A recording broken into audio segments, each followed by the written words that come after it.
Setiap kali narapidana itu minum obatnya, dia akan memuntahkannya secara diam-diam. Setelah memastikan tidak ada orang di sekitarnya, dia mengeluarkan beberapa antibiotik dan mengikat botol itu ke seutas tali pancing yang dia curi, lalu menempelkan ujung lainnya ke punggungnya. Setelah siap, dia menelan lubang botol itu dan membiarkannya masuk ke perutnya. Setelah itu, dia membongkar korek api dan memasukkan batu apinya ke bawah kukunya. Setelah semuanya terpasang, dia mengikatkan tali sepatu di pergelangan tangannya dan meletakkan ibu jarinya di tepi meja. Dia memutar ibu jarinya hingga terkilir. Rasa sakitnya luar biasa, tetapi dia menggertakkan giginya dan tidak mengatakan apapun.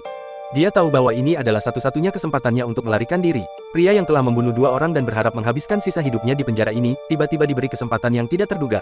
Putra kapten polisi itu menderita leukemia, dan secara kebetulan, pria itu adalah satu-satunya yang sumsum tulang belakangnya cocok.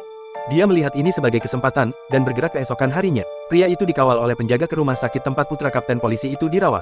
Dia diborgol. Dia tidak dapat mengakses sumsum tulang belakangnya sendiri dari belakang, tetapi ketika mereka membahas prosedur tersebut, pria itu diam-diam menyelinapkan botol obat ke mulutnya. Atas desakan dokter, borgolnya dilepas dan dia diikat ke tempat tidur. Dokter menyuntiknya dengan anestesi, tetapi pria itu telah menghancurkan botol pil dan menelan antibiotik sebelumnya. Segera, dokter menyadari ada yang salah. Tanda vitalnya menunjukkan bahwa dia tidak dibius sama sekali. Tepat saat dokter bersiap untuk memberinya dosis lain, pria itu langsung bertindak. Dia membuka matanya, melompat dari tempat tidur, dan segera membakar etanol di dekatnya, mengubah salah satu dokter menjadi obor manusia. Namun, dia ditembak di kaki oleh seorang penjaga. Ketika kapten polisi tiba di tempat kejadian, pria itu tahu dia harus lari.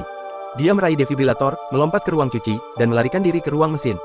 Di ruang cuci, dia mengenakan jas putih dokter dan menyamarkan dirinya. Dia perlu melepaskan belenggu pergelangan kakinya. Menggunakan kereta sebagai penutup, dia pindah ke sebuah departemen, mengancam seorang dokter dengan pisau agar membantunya memotong belenggu menggunakan obor las. Setelah belenggu dilepas, dia meraih tangki asetilen dan berlari ke ruang mesin, menyemprotkan asetilen kemana-mana. Saat itu, kapten polisi datang dan memintanya untuk menyerah. Pria itu dengan cepat melemparkan sumber api. Dalam sekejap, asetilen meledak dan menghancurkan ruang mesin. Rumah sakit menjadi gelap, dan kamera keamanan kehilangan sinyal. Pria itu memanfaatkan kesempatan itu. Dia menggunakan terpal untuk menutupi paku dan memanjat pagar keamanan. Dia memecahkan kaca dengan tinjunya, memasuki gedung lain, dan lolos dari kuncian penjaga dengan kapak di tangan. Dia menghancurkan lubang besar di dinding, lalu merangkak ke pipa saluran pembuangan. Ketika lubang gat di sisi lain dibuka, dia akhirnya merasakan kebebasan.